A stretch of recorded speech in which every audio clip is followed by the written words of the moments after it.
Opening scene में टेरेंजियो नाम का एक व्यक्ति ब्रुसेलियन एयरपोर्ट पर जाता है।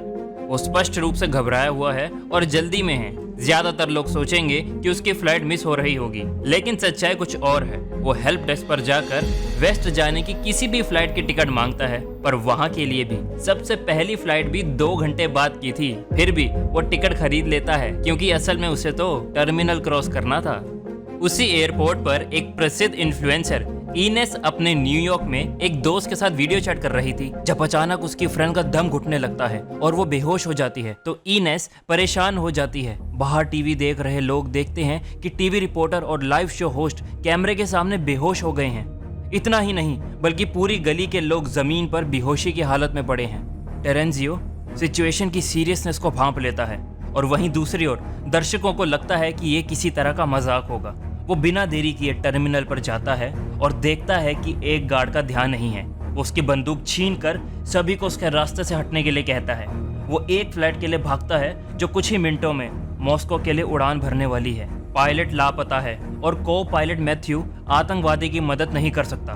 दोनों में गन के लिए लड़ाई होने लगती है और इसी बीच मैथ्यू के हाथ में गोली लग जाती है, जिससे वो जख्मी हो जाता है। बाहर यात्री घबरा जाते हैं और फ्लाइट अटेंडेंट गैब्रियल उन्हें शांत रखने की कोशिश करती है। टेरेंजियो कॉकपिट से बाहर आता है और पूछता है, क्या यहाँ पे कोई पैसेंजर पायलट है? साइल्वी नाम की एक महिला उठती है। हालांकि वो केवल एक रिटायर्ड हेलीकॉप्टर पायलट है, लेकिन इस वक्त वो टेरेंजियो के ऑर्डर को मानते हुए मैथ्यू के साथ मिलकर टेक ऑफ के लिए जाती है।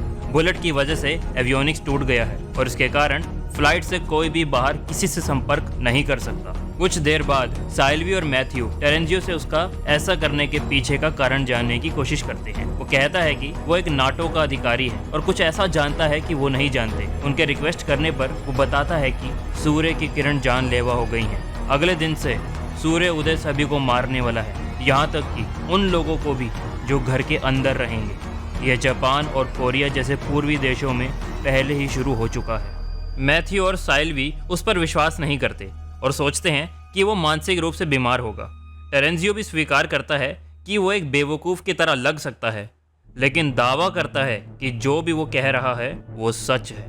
मैथ्यू के हाथ से खून लगातार बह रहा है। यात्रियों में से एक लॉरा नाम की होम हेल्थ नर्स पायलट की मदद करने की जिम्मेदारी लेती है। घाव को बंद करने के लिए उनके पास कोई सिलाई किट नहीं है, जिसकी वजह से वो गर्म चाकू का इस्तेमाल करती है। मैथ्यू दर्द में चिल्लाता है, जिससे पैसेंजर्स और भी ज़्यादा घबरा जाते हैं। मैथ्यू जानता है कि अगर वो टेरेंजियो का विरोध करना शुरू कर दे तो सभी की जान खतरे में पड़ जाएगी। इसीलिए वो उन सबको कहता है कि परेशान होने की कोई ज़रूरत नहीं है, क्योंकि वो विमान को कहीं और लैंड करवाएगा जो टेरेंजियो की तय के डेस्टिनेशन से अलग होगा। मैथ्यू को उम्मीद है कि बंदूक की नोक पर लिए जाने के बाद से फाइटर जेट उन्हें बचाने के लिए आ रहे होंगे, लेकिन किसी कारण से साइल्वी को ऐसा नहीं लगता। अयास नाम के एक यात्री ने उन्हें सूरज के बारे में बात करते हुए सुन लिया और उसे डाउट है कि कहीं पायलट मैथ्यू सभी पैसेंजर से झूठ तो नहीं बोल रहा। अचानक एक अरब यात्री को खांसी आने लगती है और वो बेहोश हो जाता है। अयास उसकी मदद करने का नाटक करता है और इस प्रोसेस में टेरेंजियो की बंदूक छीन लेता है। अयास के आदेश पर टेरेंजियो को टॉयलेट के अंदर बंद कर दिया गया और मैथ्यू को सच बताने के लिए कहा गया। पायलट आइसलैंड में लैंडिंग का खुलासा करता है, क्योंकि टेरेंजियो कहीं वेस्ट में जाना चाहता है। वहाँ की पुलिस आतंकवादी को गिरफ्तार करेगी और पैसेंजर्स को फ्री कर दिया जाएगा। वो उन्हें सूरज के बारे में भी बताता है और कैसे टेरेंजियो सोचता है कि ये लोगों को मार डालेगा। इससे यात्रियों में हड़कंप मच जाता है। मैथ्यू सभी को शांत करता है और कप्तान के रूप में उन सभी को बचाने की जिम्मेदारी लेता है। थोड़ी देर बाद वो आइसलैंड में एक हवाई अड्डे पर उतरने की कोशिश करता है, लेकिन ट्रैफिक कंट्रोल से कोई सिग्नल नहीं मिलता। जब विमान ग्राउंड के पास पहुंचा, लोगों ने देखा कि कई विमान एक दूसरे से टकरा गए हैं और लोग इधर उधर भाग रहे हैं।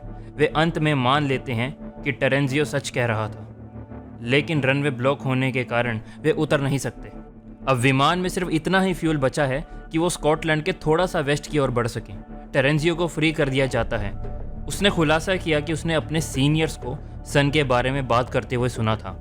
वो नहीं जानता कि ऐसा क्यों हो रहा है, ये कब बंद होगा। वो केवल इतना जानता है कि यदि वे जीवित रहना चाहते हैं तो उन्हें सूर्य उदय से दूर होना पड़ेगा।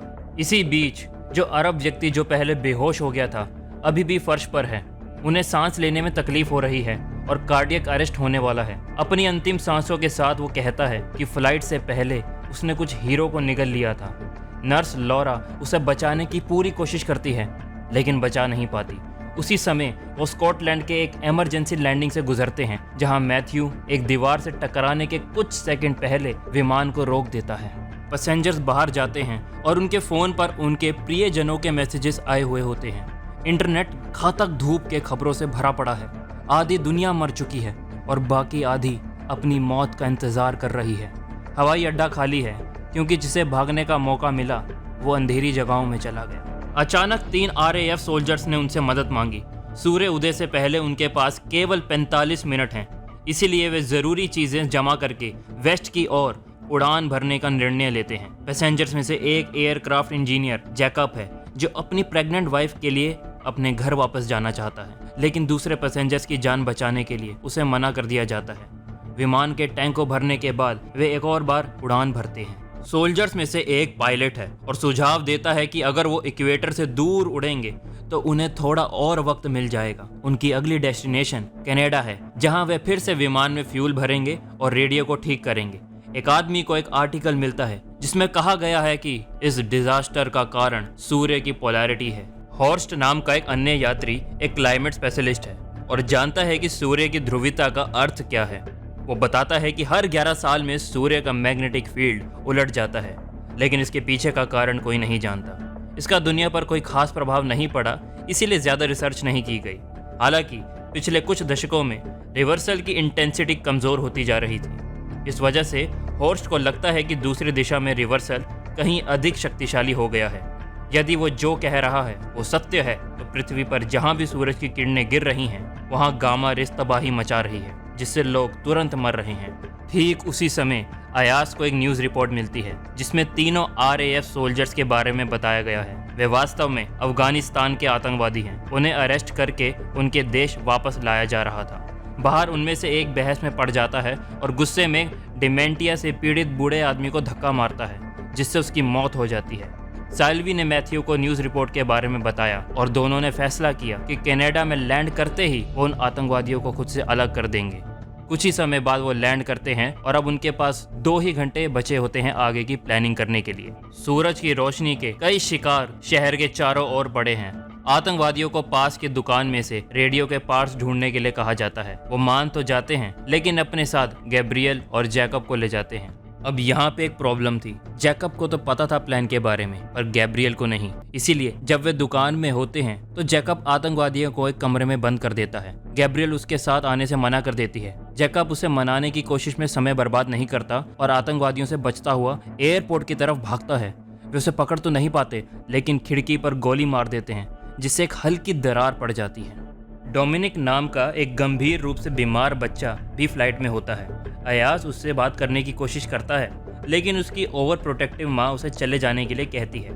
अचानक उन्हें एक रेडियो सिग्नल मिलता है। बातचीत बीच में ही इंटरप्ट हो जाती है लेकिन वे मान लेते हैं कि कुछ बचे हुए लोग पानी के नीचे बंकर में रह रहे हैं और यही वजह है कि वे जीवित हैं। मैथ्यू जल्द से जल्द हवाई के लिए रवाना होना चाहता है लेकिन साल्वी सोचती है कि अनक्लियर मैसेज होने के कारण वहां जाना बेवकूफ़ी होगी। इसी बीच एरेंजियो विरोध करते हुए बोलता है कि मैथ्यू तो बस अपनी ही चला रहा है और अपने हिसाब से सारे डिसीजंस ले रहा है। हर कोई एक समझौते पर आता है कि अब से निर्णय वोट के बेसिस पे होंगे। जैसे ही चीजें शांत होने लगती हैं, कई अलार्म एक साथ बजकर विमान की खराबी का संकेत देने लगते हैं। प्रॉब्लम को एनालाइज करने पर पता चलता है कि जब आतंकवादी जैकब का पीछा कर रहे थे तब उनमें से एक लैंडिंग गियर पर बैठ गया था। मैथ्यू कहता है कि अगर वो वहीं रहेगा तो लैंडिंग नहीं हो पाएगी। उसको वहां से हटाने के लिए फ्लाइट को हाइट में उड़ना होगा जिससे ऑक्सीजन की कमी के कारण वो लैंडिंग गियर से गिर जाएगा। लेकिन इन सब में मैथ्यू एक बहुत जरूरी बात भूल गया और वो था क्रैक। प्रेशर के अंतर के कारण विमान टूट जाता है और चीजें हवा में उड़ने लगती हैं।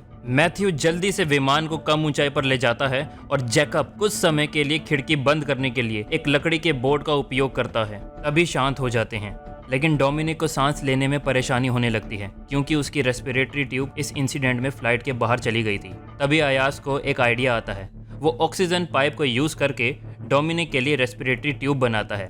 ज़ारा शुक्रगुजार भी है और शर्मिंदा भी। कैप्टन सभी को बताता है कि हवाई अब कोई विकल्प नहीं है, क्योंकि वे इस ऊंचाई पर तो समय पर वहां कभी नहीं पहुंच पाएंगे। इस सिचुएशन में सबसे बेस्ट ऑप्शन इनके पास यही है कि वो फ्लाइट को अलास्कन आइलैंड में लैंड करवाएं। लेकिन उससे भी बड़ी परेशानी ये है कि वो आतंकवादी अभी भी लैंडिंग गियर पर अटका हुआ है।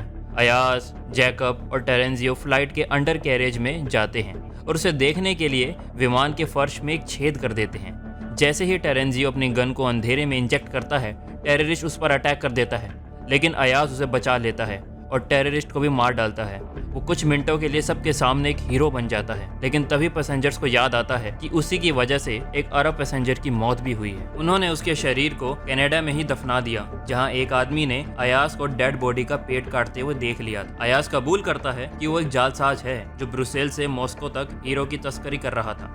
अरब व्यक्ति के शरीर में हीरे उसकी सहमति से थे, लेकिन उसकी मृत्यु इसलिए हुई क्योंकि उसने पैनिकिंग इंस्ट्रक्शन का पालन नहीं किया।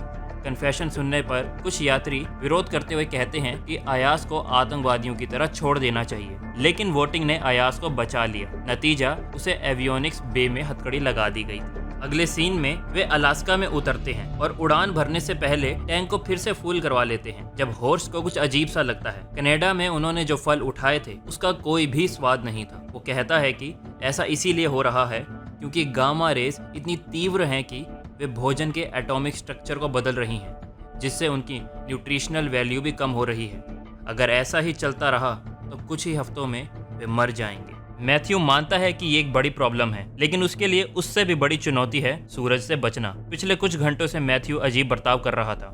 साइल्वी उसे आराम करने के लिए कहती है, लेकिन वो इस बात पर चिल्लाने लगता है। इतना तो सबको अब तक समझ आ गया था कि मैथ्यू काफी समय से लगातार काम कर रहा है, इसीलिए उसे सब जबरदस्ती कॉकपिट से बाहर लाते हैं और कुछ घंटे के लिए आराम करने को बोलते हैं। थोड़ी देर बाद वे रेडियो पर एक और संकेत सुनते हैं जिसमें दो पार्टीज आपस में बात कर रही हैं, लेकिन सिग्नल वीक होने की वजह से ग्रुप केवल 17 ही सुन पाया। वे जल्द ही पता लगा लेते हैं कि फोन पर बात करने वाला व्यक्ति अंतरिक्ष यात्री है जो अभी स्पेस में है। सबको ये बात बहुत अजीब लगती है कि स्पेस में होकर भी वो इंसान जिंदा कैसे है, और इसका मतलब तो ये है कि दूसरी पार्टी तो धरती पर मौजूद है, जिंदा है, जो कंट्रोल रूम में सेफ है। जीवित रहने की नई उम्मीद के साथ वे ब्रुसेल्स में नाटो हेडक्वार्टर्स जाने का फैसला करते हैं, जहां से ये सब शुरू हुआ था। अगर वो इसी स्पीड से उड़ते रहे तो ब्रुसेल्स में उतरने के बाद भी उनके पास 4 घंटे बचेंगे सूरज से बचने के लिए। उस दौरान सब मिलकर हेडक्वार्टर्स में सीक्रेट बंकर को ढूंढेंगे। बाहर लॉरा मैथ्यू को टॉयलेट में बेहोश पाती है। चेक करने पर पता चलता है कि उसकी हथेली पर लगी चोट संक्रमित हो गई है, जिससे मैथ्यू ब्लड पॉइजनिंग का शिकार हो गया है। समस्या को हल करने के लिए उन्हें इन्फेक्टेड टिश्यूज को काटना पड़ेगा, और उसके लिए ब्रुसेल्स में जितना जल्दी हो सके हॉस्पिटल का मिलना जरूरी है। हालांकि मैथ्यू के बिना साइल्वी अपने दम पर विमान नहीं उतार सकती। पैसेंजर्स उसे रिक्वेस्ट करते हैं, लेकिन वो जानती है कि वो केवल एक हेलीकॉप्टर ही उतार सकती है। होस्ट उसे समझाता है कि अगर उसने लैंडिंग नहीं करवाई तो हर कोई मारा जाएगा। उसके बाद साइल्वी को कुछ वीडियोस दिखाए जाते हैं जिसमें बताया जाता है कि विमान को कैसे उतारा जाए, लेकिन जब वास्तव में काम आया तो वो घबरा गई। अचानक एक एग्रेसिव टर्बुलेंस होता है और सब अपने आप को वर्स्ट सिचुएशन के लिए तैयार कर लेते हैं, और अंत में साइल्वी कामयाब हो जाती है और विमान सेफली उतर जाता है। ज्यादा समय बर्बाद न करते हुए वे अलग अलग कामों को करने के लिए 3 ग्रुप्स में डिवाइड हो जाते हैं। ज़ारा, लॉरा और उसका ग्रुप मैथ्यू को पास के हॉस्पिटल में लेकर जाते हैं, जबकि टेरेंजियो, अयाज और रिक नाम का एक आदमी नाटो हेडक्वार्टर्स जाते हैं। अस्पताल में उन्हें कई लाशें मिलती हैं। लॉरा उन सभी लाशों को अनदेखा करके मैथ्यू को बचाने में फोकस करने में लगी रहती है।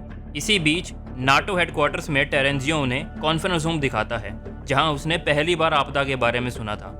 रिक सर्विलेंसेस फुटेजेस को देखने लगता है। वहीं टेरेंजियो अयाज के तुर्की वंश का मजाक उड़ाता है और दोनों में झगड़ा हो जाता है। झगड़े में टेरेंजियो ने अयाज पर बहुत तेज अटैक किया, जिससे उसका खून बहने लगा और वो बेहोश हो जाता है।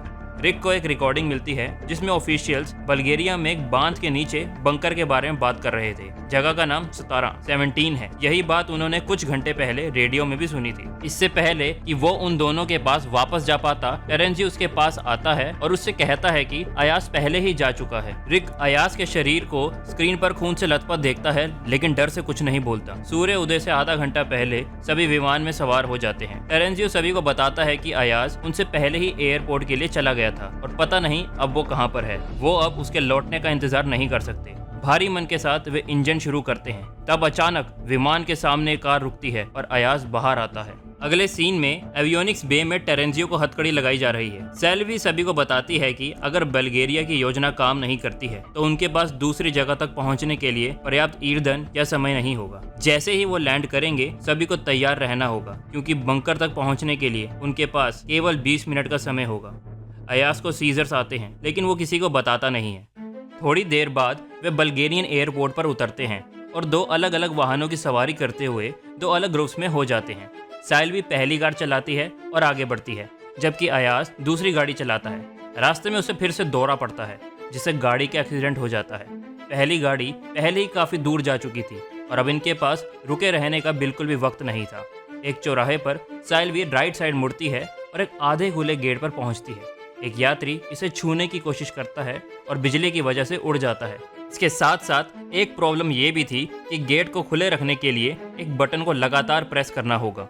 खुद को फ्री करने के लिए टेरेंजियो कहता है कि इस काम को वो करेगा और फिर दूसरे ग्रुप के साथ अंदर आ जाएगा। जाने से पहले सैल्वी उसको स्टैंड के साथ बांध देती है ताकि वो फिर से धोखा ना दे और सेकंड ग्रुप ही आकर उसे फ्री करेगा। हालांकि अयाज और ग्रुप चौराहे पर लेफ्ट टर्न ले लेते हैं और बांध के दूसरी तरफ से वैसे ही एक गेट तक पहुंच जाते हैं। वे एंट्रेंस गेट के ऊपर चढ़ने के लिए अपने कपड़ों का यूज़ करते हैं। अलग अलग एग्जिट्स लेने के बाद भी अंत में वे सभी बंकर के एंट्रेंस गेट पर पहुंच जाते हैं। मिलिट्री मैन उनको बंकर में ले जाते हैं। टेरेंजियो बाहर अकेला रह गया। वो अब तक समझ चुका था कि वो अब नहीं बचेगा। आखिर में वो हार के भगवान से अपने गुनाहों की क्षमा मांगता है। जैसे ही सूरज उगता है वो उसके सामने खड़ा हो जाता है। अंत में वो भी मारा जाता है। बचे हुए यात्रियों के साथ आगे क्या होता है, ये जानने के लिए पार्ट 2 यहाँ देखें।